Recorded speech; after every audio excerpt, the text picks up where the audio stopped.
한 번 더 기도하십시다. 걸어가신 아버지, 이 저녁에도 주께서 베푸신 큰 구원과 많은 은혜를 인하여 주의 이름 앞에 감사와 경배를 바쳐드리기 위해서 나왔습니다. 우리의 모든 허물과 죄가를 우리 주 예수 그리스도의 피로 씻으심으로 깨끗하게 하사 온전한 예배를 드리게 하시옵소서. 시간은 말씀을 받는 시간입니다. 종의 모든 허물과 죄가를 우리 주 예수 그리스도의 피로 씻으심으로 깨끗하게 하사 말씀 바로 증거하게 하시옵소서. 주 예수 그리스도의 이름으로 기도합니다. 아멘. 오늘 낮에 강의하던 오늘 저녁 예배 때 설교도 힘있게 할 수 있기를 바랍니다.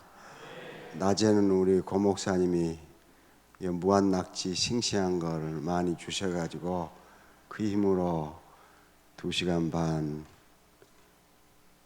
하여튼 강의를 했어요. 이제 오늘 저녁에는 또 저녁 식사도 잘해 주셨으니까 힘있게 할 수 있기를 바랍니다. 말씀이 잘 안 들리면은 이렇게 또 표를 해 주시기 바랍니다. 이 오늘 저녁 본문은 우리 믿는 그리스도인들이 어떻게 죄를 이기고 살아야 할지를 말해주는 복음입니다. 우리는 이제까지 예수 그리스도를 믿으면 그의 피로 과거의 죄를 용서해 주신다는 그 진리에 의거해서 살았습니다. 그런데 오늘 이 믿음을 오늘 저녁 읽은 본문에 비교해서 보면 우리는 반쪽 진리만 알고 살아왔습니다. 우리가 예수 믿기 전이나 믿은 후에나 범죄하면 죄를 용서받기 위하여 그리스도의 피에 호소해서 죄 용서를 구합니다. 우린 그것까지는 잘 알아요. 그러나 오늘 이 본문이 하는 말씀에 대해서는 우리가 별로 가르침을 못 받았습니다. 그래서 우리가 예수 믿어도 우리 속에서 일어나는 죄의 욕망을 어떻게 해결할지를 모르고 살아왔습니다. 자, 우리가 믿는 순서를 생각하면 이래요. 복음이 선포되면 곧 예수 그리스도의 인격과 그의 십자가의 구원 사역이 선포되면 성령의 역사하십니다. 성령의 역사하셔서 우리로 하여금 믿음 고백을 하게 하십니다. 성령의 역사하셔서 믿음 고백을 하게 하시면 성령께서 우리로 믿음 고백하도록 우리에게 믿음을 다 준비시켜요. 혹은 마련하세요. 그 성령의 역사를 따라 우리가 믿음 고백하면 비로소 믿는 자가 됩니다. 그 믿는 믿음이 그냥 한국 봉사들 말하는 식으로 믿사옵고 믿사오니 믿사옵니다가 아니라 우리의 믿음의 대상은 예수 그리스도예요. 주 예수예요. 그러니까 주 예수님 내가 주를 믿사는 믿음 고백을 하면 그러면 믿음 고백함으로 내 믿음이 되기 때문에 내가 그리스도인이 됩니다. 내가 주 예수를 믿어서 하나님 백성 된 표가 성령이 우리 안에 믿음 고백할 때 오십니다.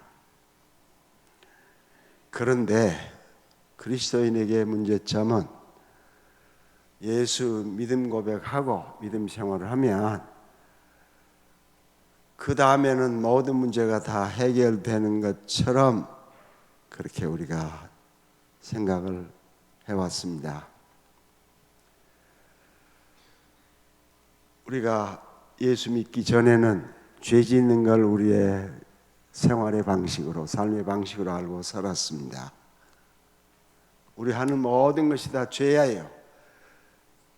첫 아담만 범죄한 것처럼 범죄한 것이 아니라 우리도 믿기 전에는 첫 아담이 하나님을 반역한 것처럼 반역을 우리 생활에서 일상적으로 살았습니다. 그러니까 우리의 모든 하는 것이 다 죄였고 첫 반역의 생활 체계화된 삶을 사는 것입니다.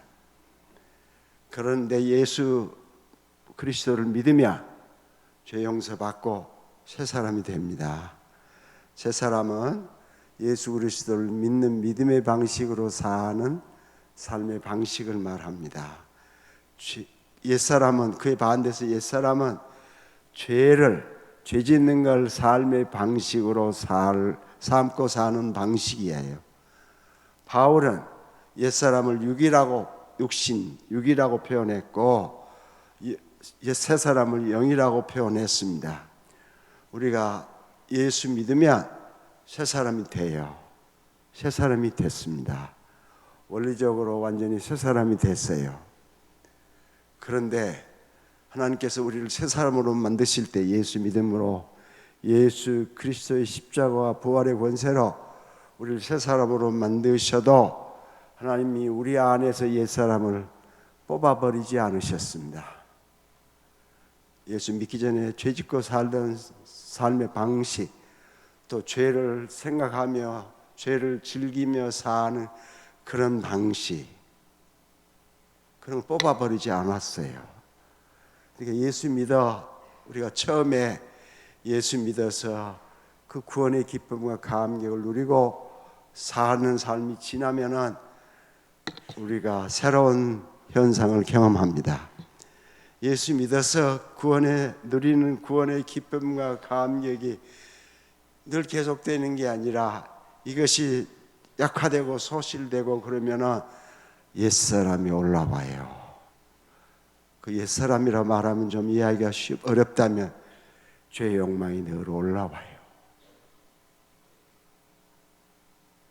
이 죄의 욕망을 어떻게 해결할지를 지난 2000년간의 교회사에서 교부들부터 시작하고 또 종교개혁자들 또 훌륭한 신학자들도 이 죄의 욕망을 어떻게 해결할지에 대해서는 별로 주의를 기울이지 못했습니다.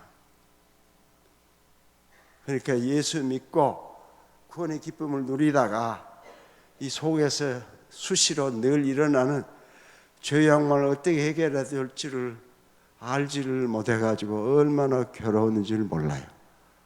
종교개혁자들은 루터와 칼빈은 우리가 구원 얻는 것이 전적으로 예수 그리스도를 믿는 믿음으로이고 선행을 거기다 더해야 되는 게 아니라 그 믿음만으로 의롭게 된다. 그걸 이신칭이라 한문 용어로 믿음으로 의롭다 하는 것을 이신칭이라, 이자가 써있자, 믿을 신자, 이를 칭자, 오를 의자, 믿음으로 의롭다 함을 받는 혹은 칭함받는 그런 이신칭 요리에만 집중했어요. 그래서 믿음으로 예수 그리스도를 믿는 날 믿음 고백함으로 죄 용서받고 모든 문제가 다 해결되는 걸로 생각을 했어요. 그래 이신칭 교리가 종교개혁교회의 교리가 됐습니다. 루터가 이신칭 교리를 교회에 서고 넘어짐의 조항이라고 했어요. 그러니까 이신칭 교리를 붙들면 교회가 교회로 서고 이걸 버리거나 소리하면 교회가 무너진다. 그렇게 가르치고 주장을 했습니다. 그래서 이신칭 교리가 요 종교개혁교회, 그냥 쉽게 말하면 우리 같은 장로교회, 또 옆에 있는 루터교회는 별로 많지 않지만은 루터교회, 성결교회, 감리교회, 이게 다 종교개혁교회들이고, 물론 처음 시작은 루터교회와 종교개혁교회로 시작을 했지만은 그 뒤에 개혁교회에서 여러 교파들이 많이 나왔어요.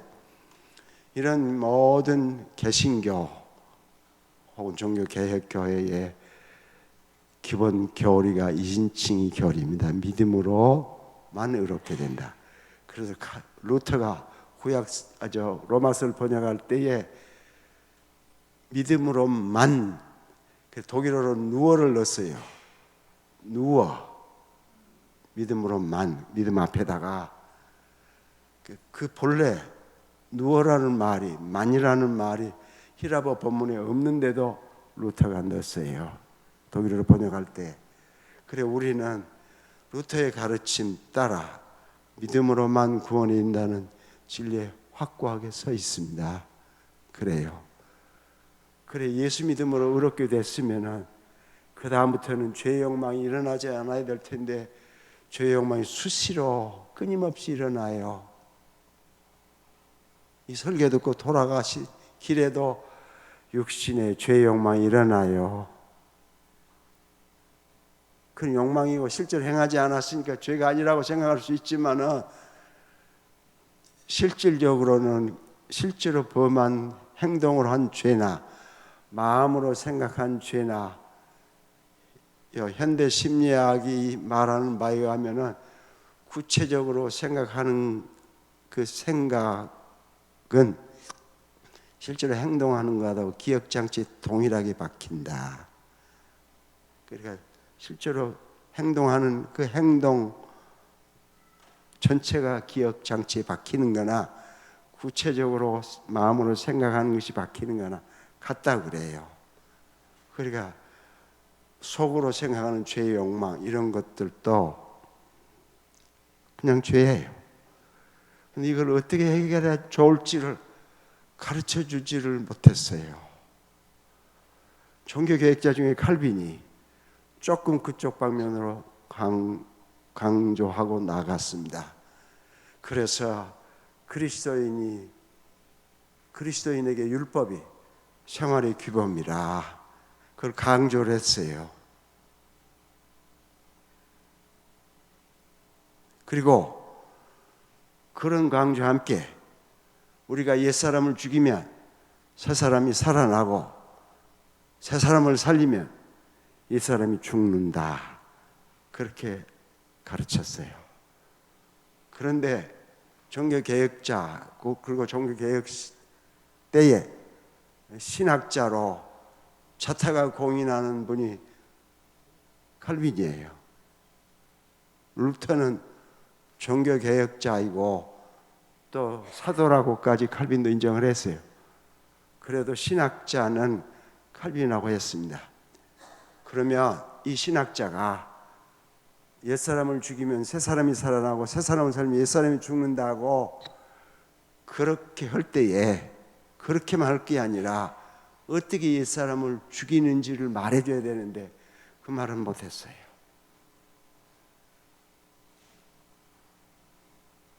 그러니까 17세기에 가면 신학자들이 많이 일어났습니다. 그중에 영국의 존 오웬이라는 신학자가 있어요. 아마 내가 보기로는 아마 17세기 가장 두드러진 신학자가 아닐까 제가 그렇게 생각을 합니다. 그런데 그 존 오웬이라는 신학자도 옛사람을 죽이면 새사람이 살아나고 새사람을 살리면 옛사람이 죽는다고만 했지 어떻게 옛사람이 죽는지에 대해서는 한마디도 말을 못했어요. 칼빈은 그냥 반박만 했을 뿐이지 칼빈에게서 반발자국도 앞으로 못 나갔어요.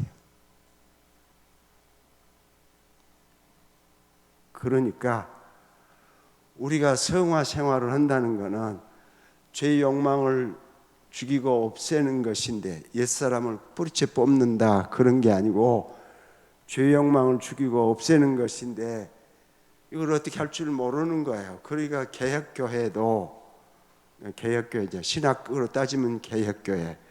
루터교회는 루터의 이름을 따라서 루터교회로 이름을 지었습니다. 그런데 칼빈은 자기 이름을 드러내는 걸 한사코 반대했습니다. 그래서 죽을 때에도 묘비도 못 쓰게 하고 이름도 못 쓰게 했어요. 그리고 칼빈이 묻힌 묘지가 어딘지도 몰라요.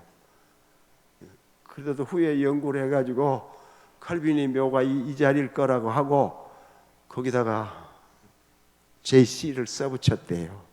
약자로 J, 잔, 칼빈, 그래서 C, 그건 추정이지요. 칼빈의 무덤이 어디 있는지도 몰라요. 그렇게 했을 뿐만 아니라 루터 교회는 종교개혁의 기본 방향이 성경이 적극적으로 금하지 않는 것을 다 해도 좋다. 로마 교회에서 하고 있는 행습은 신약 성경이 적극적으로 금하지 않았으면 해도 된다. 그런데 칼빈은 정반대로 성경이 적극적으로 명하지 않는 것은 행하지 않는다. 버려진다. 그렇게 했어요. 그래서 칼빈은 교회를 개혁할 때 하나님의 말씀을 따라 철저히 개혁을 했습니다. 그래서 하나님의 말씀에 따라 개혁된 교회의 신학이라 그래가지고 개혁신학이라 이름이 붙었고 개혁교회라는 이름이 생겼습니다. 그 개혁교회 틀 안에 정치 제도에 따라 우리는 장로교회로 부르고 있습니다. 장로교회는 순 정치 체제 때문에 장로를 세워가지고 장로로 하여금 대정치를 하게 하는 그것 때문에 장로교회로 부르고 신학으로는 개혁신학이고 개혁교회입니다. 그런데 영국 교회도 개혁신학으로 이루어진 교회예요. 물론 알미니안 신학의 영향으로 감리교가 나올 수 있는 집안을 다 마련하는 교회가 영국 교회 중에 있습니다. 그 교회를 고교회라 합니다. 그 교회는 왕족들과 귀족들로 이루어진 교회예요. 그 밑에 이제 저교회가 있습니다. 평민들로 이루어진 교회예요. 그 고교회는 알미니안주의적인 그 인간의 자유주의를 강조하는 그 사상이 강해요. 그러니까 영국 교회가 17세기를 지나 18세기에 이르렀을 때에 성화가 하나도 없다고 보여졌습니다. 그래서 존 웨슬리가 본래 영국 교회 출신인데도 이게 그냥 교회니까 로마 카톨릭식으로 어렸을 때 유아 세례 받고 그리고 그냥 교회 생활하고 그렇게 살아도 구원의 기쁨과 감격을 누리지 못했어요. 그런 중에도 미국으로 선교 가가지고 전도도 하고 열심히 했지만은 마음의 평안과 기쁨을 모르는 거죠. 돌아올 때에 대서양이 파도가 많이 치고 폭풍이 많이 부는 곳이죠. 근데 우리가 사는 이 태평양은 콜럼버스가 이렇게 대서양을 건너서 태평양으로 마젤란이 돌아올 때 이쪽은 바람이 적었던가 봐요. 그래 태평하다고 해서 태평양이 됐습니다.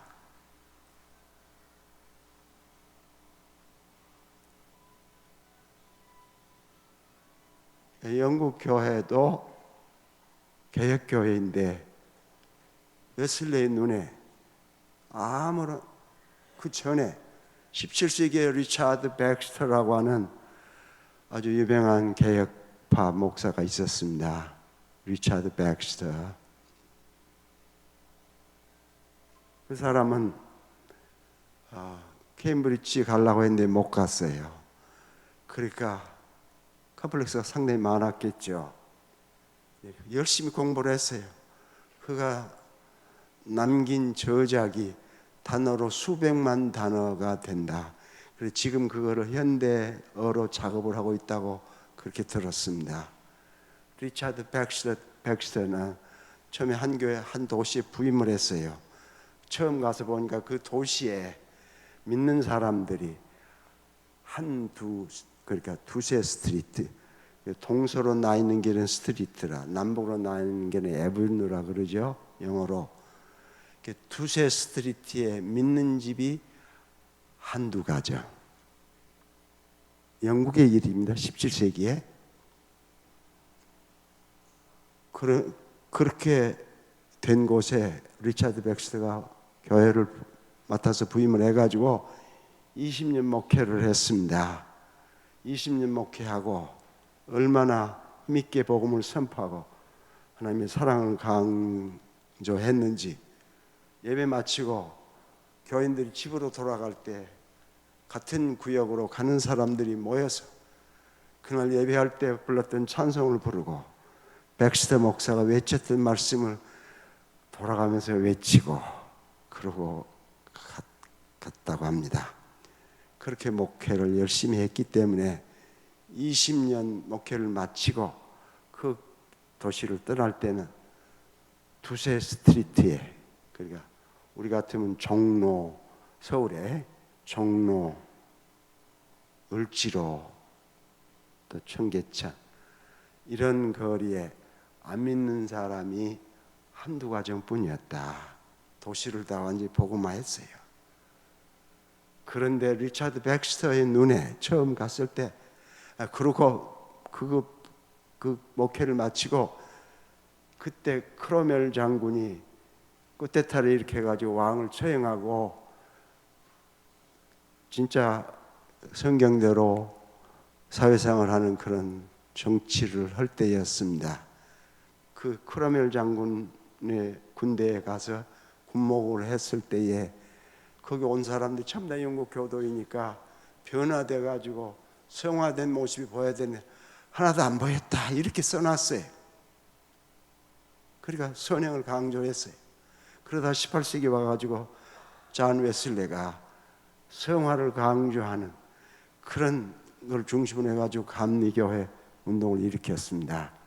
근데 웨슬레는 성화를 강조하는 데 있어서 우리 인간에 대한 평가가 성경보다 더 적극적이고 긍정적이에요.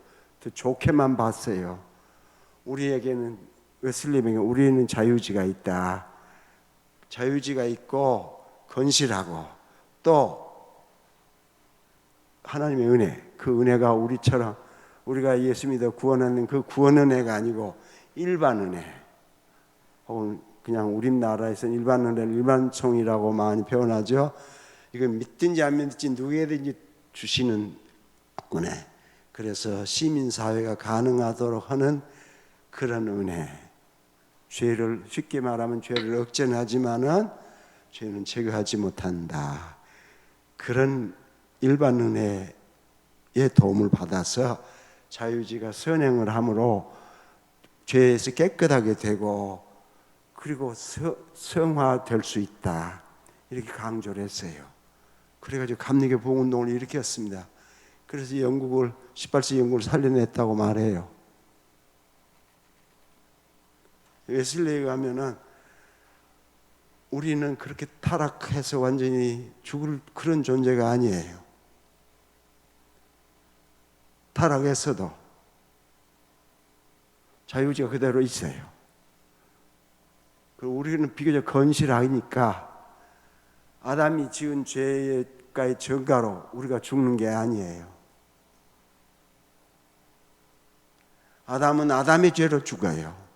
내가 죽는 것도 내 죄 때문에 죽는 것이지 아담의 죄가가 전가돼 가지고 내가 본래부터 죽도록 태어난 그런 존재가 아니에요. 그러니까 선행을 하되 자유의지의 힘으로 일반 은총의 도움을 받아 가지고 선행을 할 수 있다. 그러니까 믿는 걸 시작할 때도 처음에 회개를 해야 돼요. 웨슬리 가르침이냐면은 회개하고, 회개만 해갖고 안 되고 회개 열매를 맺어요. 이렇게 선행을 해야 돼요. 회개 합당한 열매를 맺고 그 다음 믿기로 작정을 해요. 웨슬리의 가르침입니다. 감리교회. 그러면 성령이 역사하셔서 중생한다. 그러면 의롭게 되냐? 그게 아니에요. 웨슬리의 가르침에 하면은, 감리교의 가르침에 하면은 이거는 시작이에요. 믿음은 사랑의 선행을 해서 성화 작업을 해야 돼요. 죄를 버리고 죄를 그만두고 선행을 해서 죄를 완전히 벗어난 상태에 이르고 하나님을 뜨겁게 그런 상태에 이르야 돼. 그게 성화예요. 그렇게 된 게 완전 성화예요. 선행을 함으로 점진적으로 죄를 벗고 선행을 함으로 이제 거룩에로 나아가요. 이렇게 해서 점진적으로 선행을 하다가 성화되다가 순간에 완전 성화에 이른다. 그러면 완전 성화가 이루어졌기 때문에 그때 의롭게 된다는 칭함을 받아요. 죄인을 어떻게 의인이라고 할 수 있어요? 죄를 깨끗이 해야지. 그러니까 하나님도 우리를 죄 있는 상태로는 의롭다고 못 하신다. 그러니까 우리가 어떠한 노력을 해가지고 죄를 완전히 벗어야 깨끗해지면 그때 의롭다 하는 걸, 의롭다, 칭의를, 의를 선물 받을 수 있어요.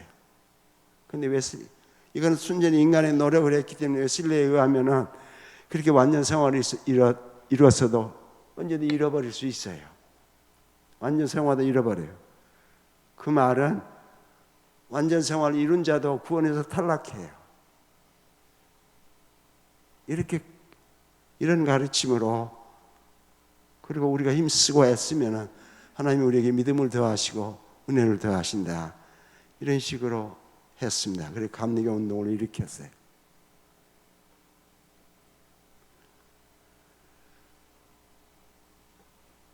그리고 또 미국에 이 감리교가 많이 전파돼서 웨슬리가 한사코 미국의 독립을 반대했는데도 미국에서 감리교도를 제일 많이 갖게 됐습니다.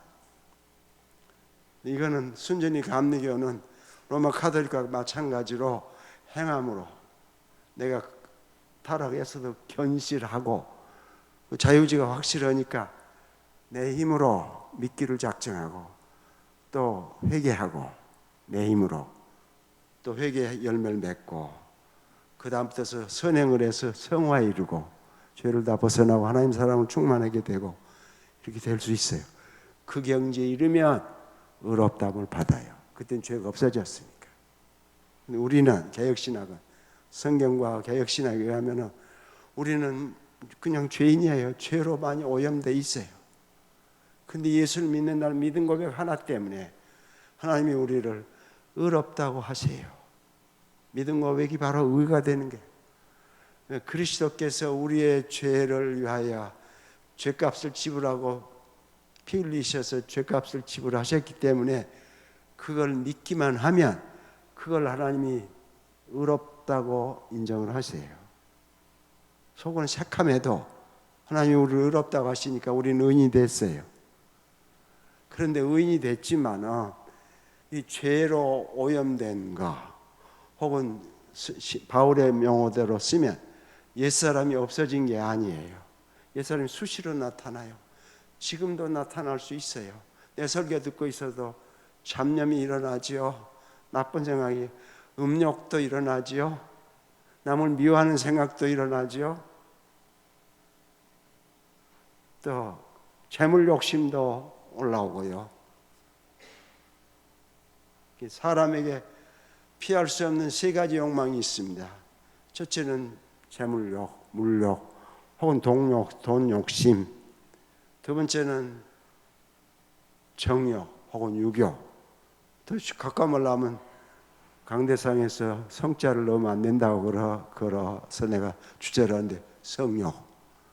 그 다음에 자기 성취, 자기 과시 욕망. 이 세 가지는 참 빼내 없애기가 힘들어요. 언제 없어지느냐? 나는 좀 극단적으로 말해서 무덤 건너편에 가서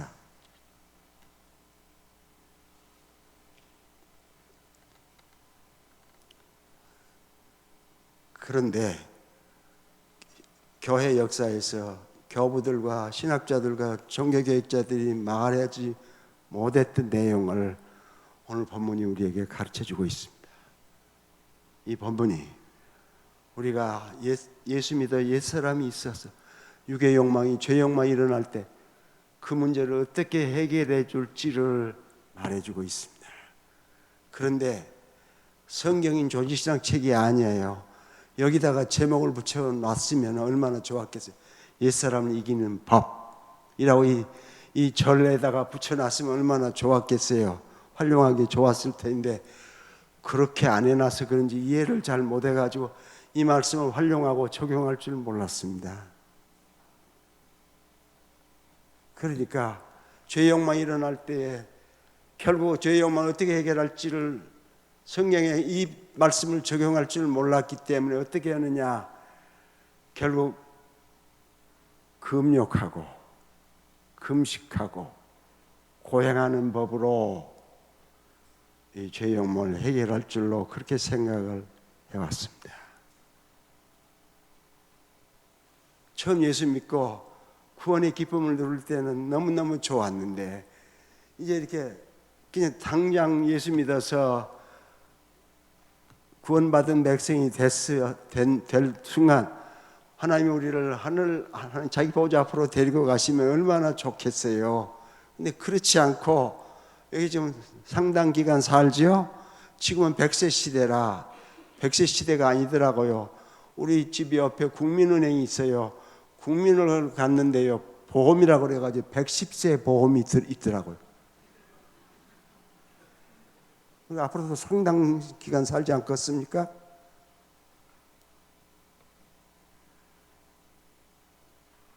그렇게 사는 동안에 속에서 구원의 기쁨과 감사만 넘쳐나고 그리고 의로운 생각만 나면 얼마나 좋겠습니까?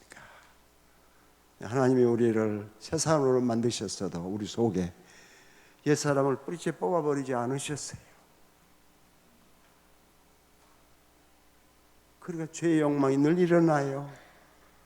근데 우리는 성화 작업을 그렇게 금식하고 고행하고 이렇게 해가지고 옛사람의 뿌리를 뽑아내는 걸로 착각을 하고 있어요.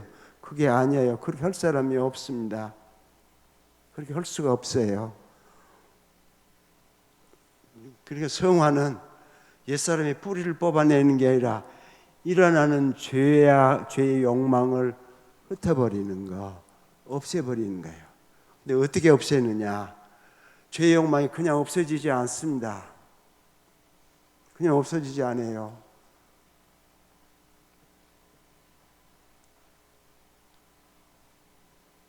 그러니까 이 말씀을 알고 적용할 줄 알았으면 얼마나 좋았겠습니까?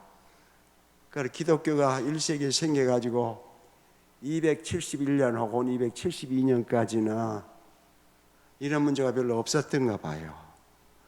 근데 271년 혹은 272년 성 안토니오스가 20살, 그때 해가 20살 되던 해입니다. 이 성자 안토니오스가 수도원을 세웠어요. 기독교상 처음으로. 왜? 이 옛사람의 문제를 해결하려고, 죄의 욕망을 해결하려고. 어떻게 해요?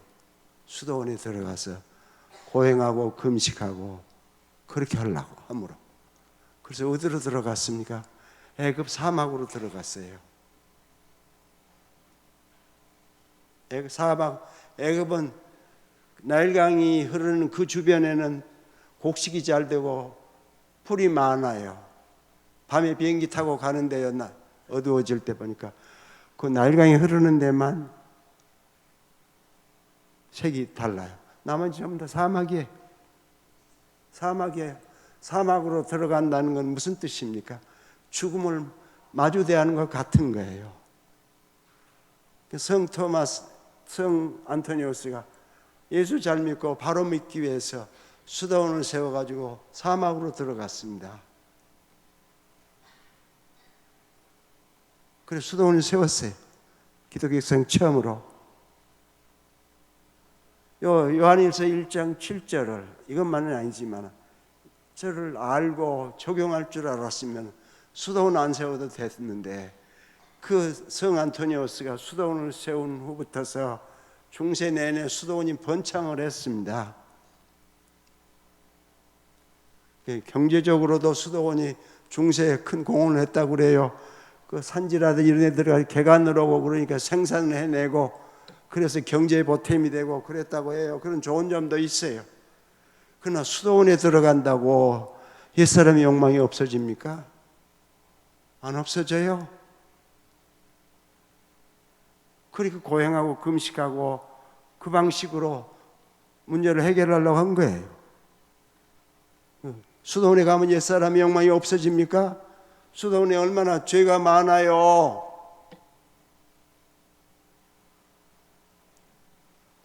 다빈치 코드는 그 불란서에 있는 그 수도원을 중심한 이야기예요. 이야기는 길지만은 그 수도원에서 아침에 일어나서 찬송하고 예배하고 점심때 하고 저녁에 하고 이렇게 해요. 쉼 없이. 그 사람들은 전쟁이 나도 늘 그렇게 살았어요. 사람들 별로 접촉하지 않죠. 그러니까 죄의 욕망이 우리처럼 적을 수도 있어요.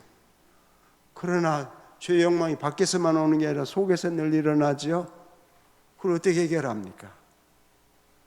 그러니까 성화 생활에 와서는 그리스도인으로 사는 삶에 있어서 죄의 욕망을 해결하는 문제에 있어서는 로마교회나 알미니안이나 우리 개혁교회나 같아져 버렸어요.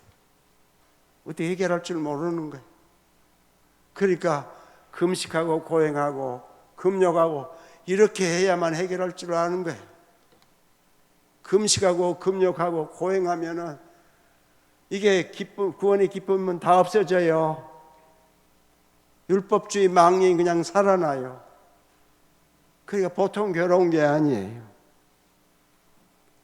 성화 생활에 오면 종교개혁교회는 예수만 믿음으로 죄 용서받고 구원에 이르니까 그 죄 용서와 구원의 감격이 늘 이렇게 솟아나다가 이 죄의 욕망에 부딪히면 해결할 줄을 몰라 했어요. 그러니까 도로 금식하고 금욕하고 고행하는 법으로만 해결할 줄로 알아왔습니다. 그 문제에 대한 해답을 요한일서 1장 7절이 가르쳐주고 있습니다. 여기에 그 아들 예수의 피가 우리를 모든 죄에서 깨끗하게 우리 성경은 하실 것이요 존칭어를 넣어가지고 하실 것이니까 미래형인 것처럼 되어 있는데 현재형이에요. 카다리제. 그 아들 예수의 피가 토하이마 예수 투휴 아우투 카다리제 헤마스 아포파세스 하말티아스 헤몬. 이 본문에 의하면은 주 예수의 피가 우리를 모든 죄에서 깨끗하게 한다고 할 때에 히라보 전체 중에 아포를 썼어요. 보통 히라보 단어 중에 으로 붙어서 할 때 두 단어가 있어요. 에크하고 아포가 있는데 에크는 안에 들어갔다가 나올 때 써요. 영어의 out of. 아포는 프롬이에요. 근데 우리를 모든 죄에서 깨끗하게 한다고 할 때에 에크를 쓰지 않고 아포를 썼어요. 이 말은 무슨 뜻이냐? 죄에 들어간 다음에 그 피가 깨끗하게 해준다, 그런 뜻으로 쓴 게 아니라 죄로 들어가지 못하게 그리스도의 피가 우리를 지켜준다, 깨끗하게 해준다, 그렇게 썼어요.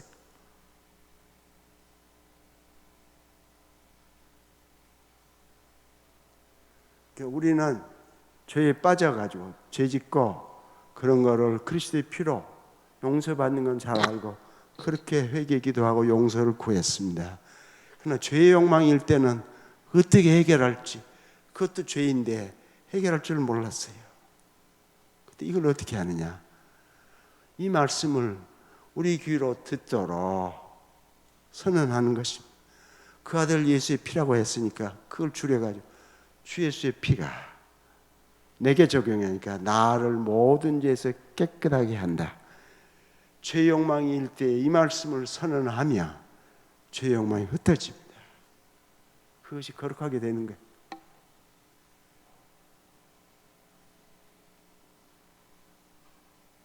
율법주의 망령에서 이 말씀을 적용하면 벗어납니다. 내 힘으로 옛사람 이기는 게 아니에요. 내 힘으로 죄의 욕망을 이기는 게 아니에요. 그렇게 이길 수 있는 사람이 지구상에 아무도 없습니다. 어떤 장사도, 항우장사라도 못해요. 항우장사가 예수 믿었을 때라도. 항우장사가 얼마나 힘이 많은 사람입니까? 이 사람이 패왕이 됐어요. 한왕, 한고조를 왕으로 임명한 사람입니다. 그래 이 사람이 패왕이에요. 힘이 많았습니다. 굉장히 많아요.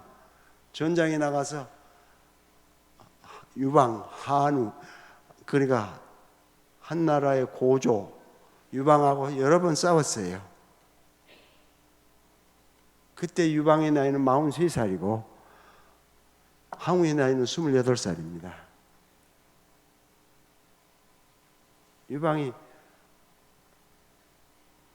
항우의 손에 몇 번 잡힐 뻔했는데 놓아주고 도망가고 그렇게 했죠. 그런데 얼마나 힘이 많으냐면 전장에 나가서 20만의 백성을 땅에다 다 묻었어요. 한꺼번에. 그럴 수 있는 힘이 그렇게 큰 힘이었어요.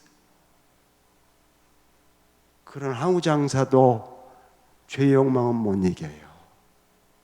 천합서도 안 돼요. 오직 그리스도의 피의 권세로만이 죄의 욕망을 이길 수 있습니다.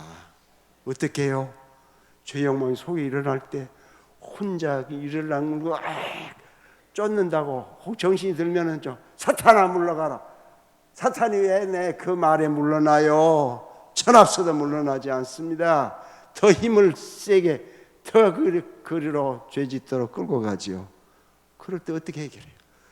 주 예수 피가 나를 모든 죄에서 깨끗하게 한다고 선언하며 죄의 욕망이 솟아냅니다. 그것이 거룩하게 되는 거예요. 한 번만으로 됩니까? 또 일어나면 또 그 말씀을 적용해요. 그럼 죄의 욕망이 솟아내요.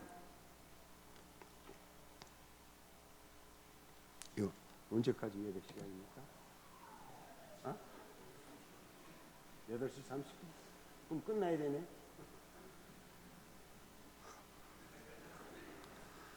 나는 두 주제를 하려고 생각하고 올라왔어요. 본래 붙어있는 제목대로 하고 또 한 주제를. 근데 뭐 시간 다 됐다고 좀 내 시계로 28분 7분이거든요. 내 시계가 맞는지는 모르겠습니다.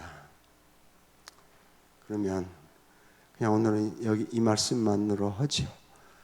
죄의 욕망이 일때에 주 예수의 피가 나를 모든 죄에서 깨끗하게 한다고 선언해야 합니다. 다 따라하십시다. 주 예수의 피가 나를 모든 죄에서 깨끗하게 한다. 죄의 욕망일 때 이 말씀을 선언해야 됩니다. 내 귀로 듣도록. 그러면 이게 복음이기 때문에 성령이 역사하셔서 죄의 욕망이 솟아냅니다. 흩어집니다. 그리고 한 번으로 끝나냐? 그런데 또 일어나요. 어떤 경우에? 제일 많이 일어나는 것이 정욕, 육욕 혹은 성적 욕망이죠. 그건 결혼 하나 상관이 없어요. 늘 일어나요. 그런데 문제점은 여기 있어요. 그런 육적인 욕망이 일어날 때에 그거를 즐기고 싶지 버리고 싶지 않는 것이 문제예요. 이게 우리 약점이에요. 그러니까 이런 육신의 욕망이 일어났을 때 그거를 즐기고 싶어요. 그러니까 이 말씀을 적용하기 싫은 거예요.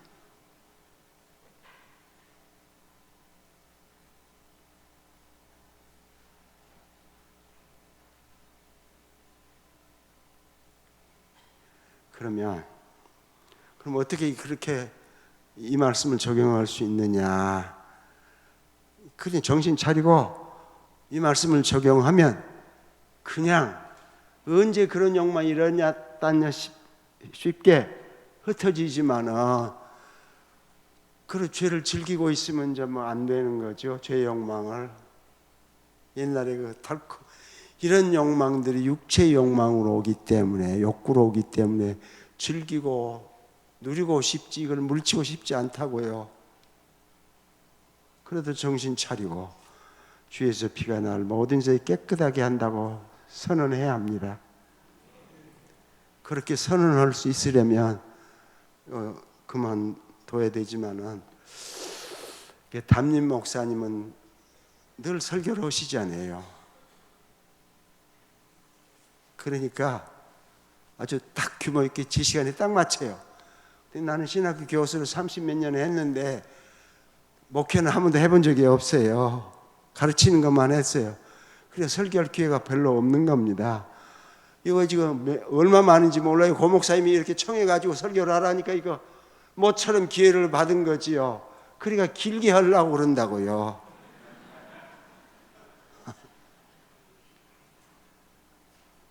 이번 내가 여기 설교 가면 언제 또 와서 설교를 할지 기약이 없잖아요. 맨날 며칠 날 또 오셔 소리도 그거 쉽게 하시겠어요? 그러니까 뭐 어렵죠. 그러면 이 말씀만 한 5분 정도에 마칠 수 있기 바랍니다. 우리가 예수 믿는 사람들입니다. 처음 세례받을 때 믿는다 믿음 고백을 했습니다. 그러나 기독교는 믿음의 종교예요. 우리 믿음은, 우리의 도는 믿음으로 해. 시작할 때도 믿음으로, 계속할 때도 믿음으로, 마칠 때도 믿음으로. 그러니까 믿음 고백을 늘 해야 되는 것이 우리의 삶입니다.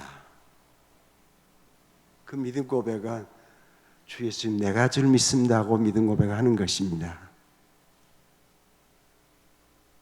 처음 세례받을 때만 믿음 고백하고 우리 살면서 우리 생활에서는 믿음 고백하지 않아서는 우리가 구원의 기쁨과 감격을 누리지 못하고 살아요. 그럴 때 그냥 가만히 있는 게 아니라 밭에 가꾸지 않으면 잡초가 그냥 난다고요. 비 오는 애 싹 잡초를 뽑았는데 비 오는 애 가면 잡초가 무성히 자라 있어요. 마찬가지로 우리 속에서도 그런 죄 욕망들이 잡초처럼 끊임없이 올라와요. 그걸 어떻게 막느냐? 이 말씀을 올라올 때 적용하면 돼요. 그러나 그보다 더 주 예수님 내가 주를 믿습니다 믿음 고백을 하면 주님이 내 안에 와서 거하십니다.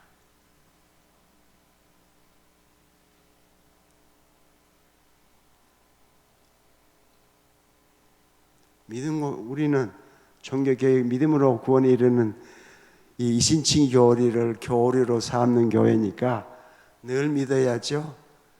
누구를 믿느냐? 그냥 믿사옵고 믿사옵니다 아니라 주 예수님 내가 주를 믿습니다. 믿음 고백하면 주님이 내 안에 거주하십니다. 에베소 3장 17절에 번역을 우리말로 좀 잘못했어요. 믿음으로 말미암아 그리스도께서 너희 마음에 계시게 하옵시고로 번역을 했어요. 계시게 하옵시고가 본문에 없습니다. 본문에 있는 거는 거하시게 하옵시고 사시게 하옵시고로 돼 있어요. 처음 믿는다고 계시는 게 아니에요. 믿음 고백을 해야 그리스도께서 내 안에 와 거주하세요.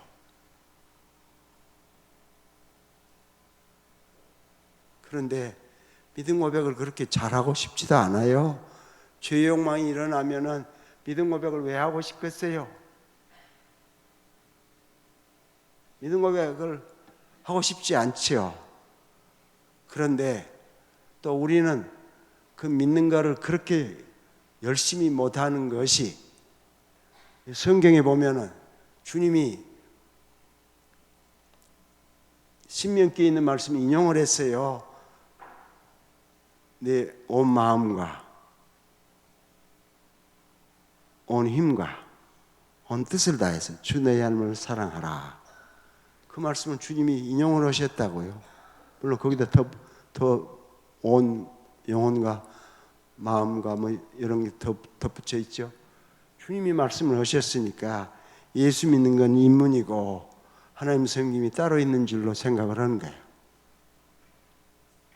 하나님 섬김이 신약 성경 전체를 아무리 여러 번 읽어봐도 하나님 섬김하고 예수 믿음이 둘인 게 없어요. 그걸 말해준 성경 아무데도 없습니다.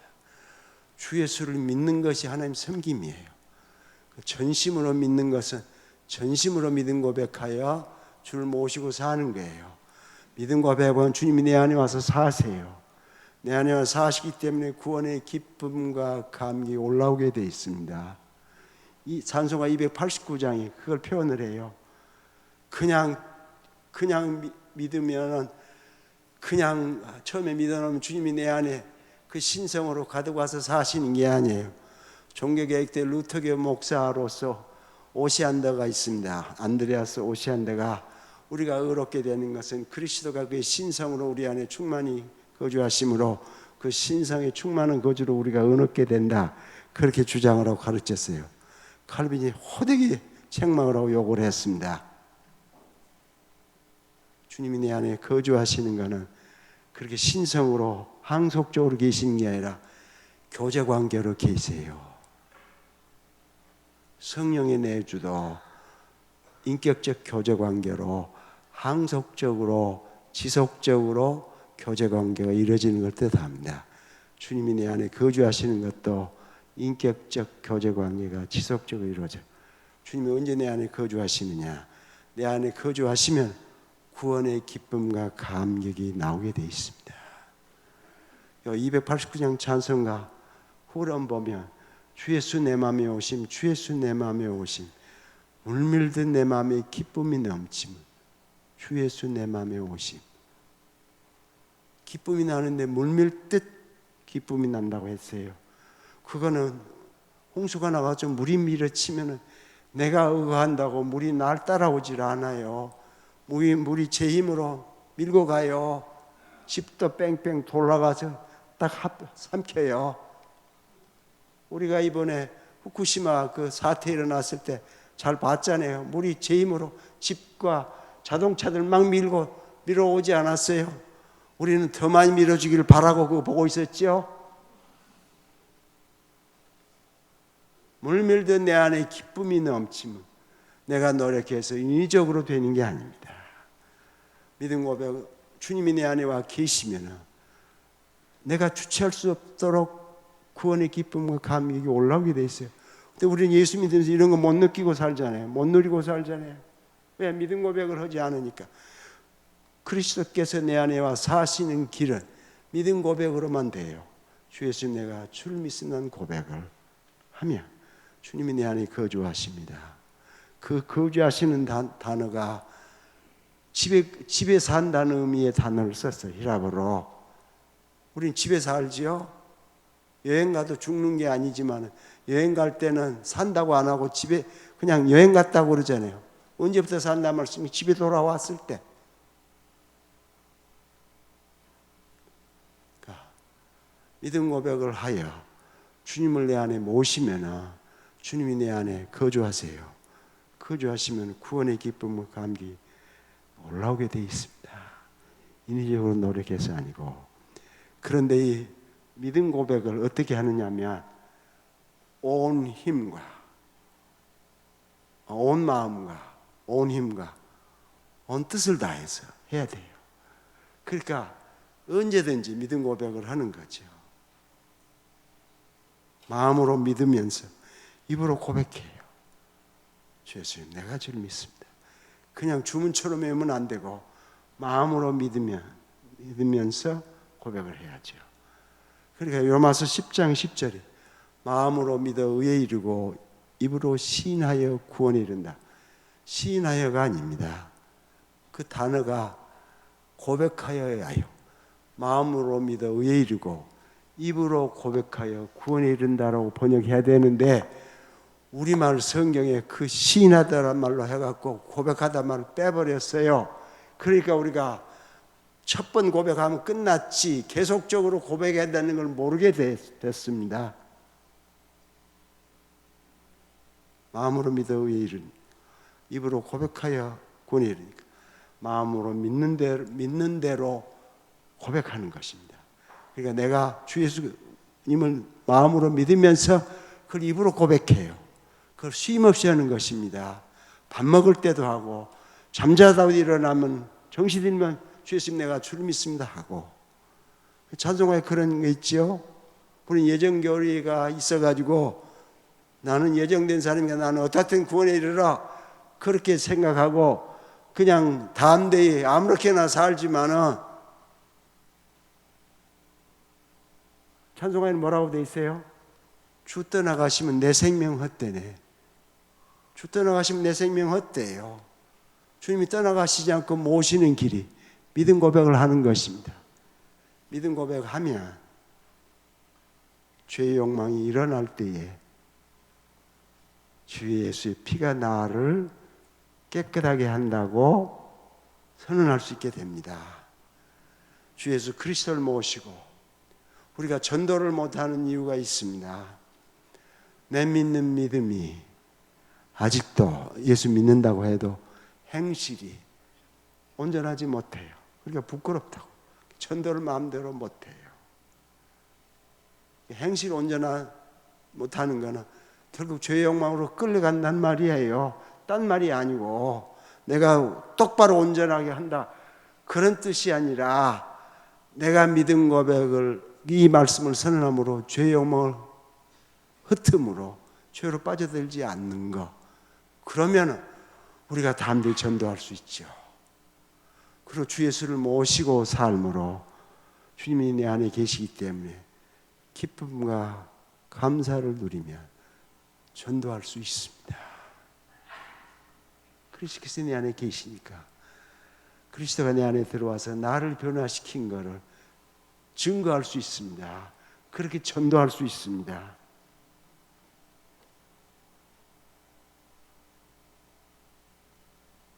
자, 죄의 욕망일 때에 주 예수의 피가 나를 모든 것을 깨끗하게 한다고 선언하고, 그리고 우리의 모든 삶에서 마음으로 주 예수를 믿을 뿐만 아니라 그 믿음을 입으로 고백하는 일, 주 예수님 내가 주를 믿습니다는 믿음 고백을 늘 함으로 죄를 이겨내고 전도할 수 있게 됩니다.